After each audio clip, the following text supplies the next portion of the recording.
গেছি ফের শপিংয়ে। আমাদের শপিং শেষ হচ্ছে না, মানে দিদির বিয়ে বলে কথা, একটু শপিং তো করতেই হবে বলো।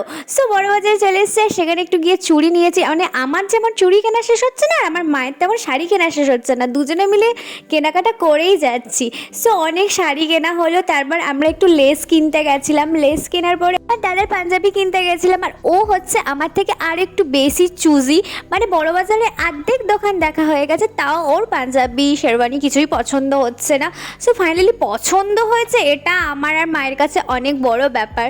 সো পাঞ্জাবি কিনছি, আর এই যে দেখো না পিছনে একজন আমার ঘুরঘুর করছে, আমি ভিডিও বানাচ্ছি, দেববাবু। সো যাই হোক, আমাদের শপিং শেষ, এবার আমরা জুতো কিনতে যাচ্ছি। আর আমি আর মা হেঁটে যেতে পারছি না, এরা দুজন আগে আগে গিয়ে দাঁড়িয়ে আছে।